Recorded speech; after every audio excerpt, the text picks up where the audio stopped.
Imagine waking up already knowing that today someone will irritate you, disappoint you, or stand in your way. Before the coffee, before the first email, before you've even stepped out of bed, you already know it's coming. So what do you do with that kind of certainty? Most of us brace for it. We dread it. We replay the encounter in our heads before it even happens, or we simply hope the day passes without it. One man, almost 2,000 years ago, did something different. His name was Marcus Aurelius, and for nearly 2 decades, he ruled the most powerful empire on earth. Every morning, before dealing with generals, senators, and the endless demands of running Rome, he sat down and wrote himself a note.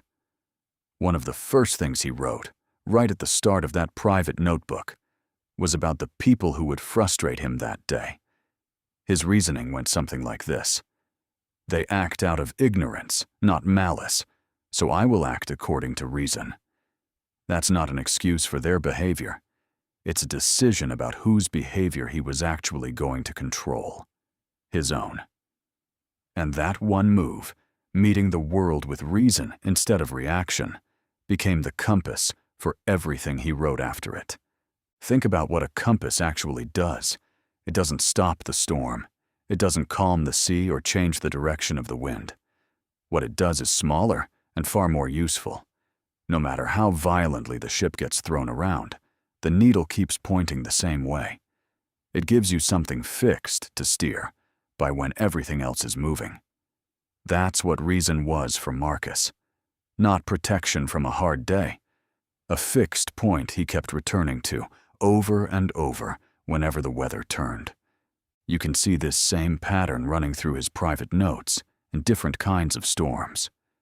When people around him seemed determined to waste his time with gossip or grievance, he reminded himself not to spend his limited hours worrying about other people's business.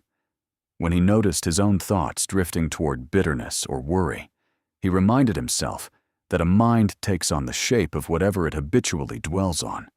So what he let himself think about mattered as much as what he did.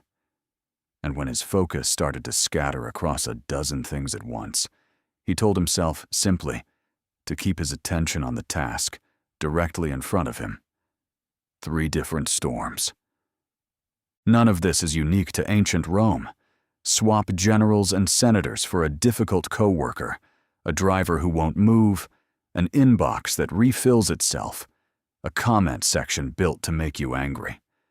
The wind still blows the same way it always has. What Marcus seemed to understand is that the goal was never to make the storm stop. You can't control the traffic, the relative who pushes your buttons, the market, or someone else's mood. What you can control is which way your own needle points. That's the quiet, almost unglamorous truth sitting underneath all of this. Peace doesn't come from a calmer world. It comes from a steadier compass. So what does that actually look like, day to day? Start the day the way Marcus did.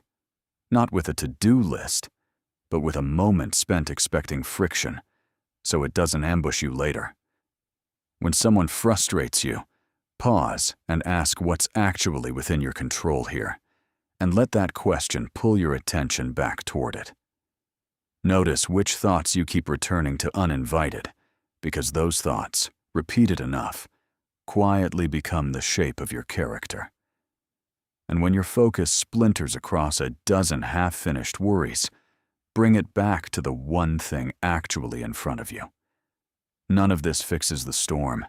It just makes sure you don't lose your bearings inside it. Marcus wrote in that notebook across an entire life, in army tents, on campaign, in palaces, right up to the end of his reign. And when he closed it for the last time, he returned to the same idea he'd started with. Keep your mind clear, act with justice, accept what happens, and speak the truth. A compass doesn't get more exciting the longer you carry it. It just gets more trustworthy. And maybe that's the real measure of a life well lived.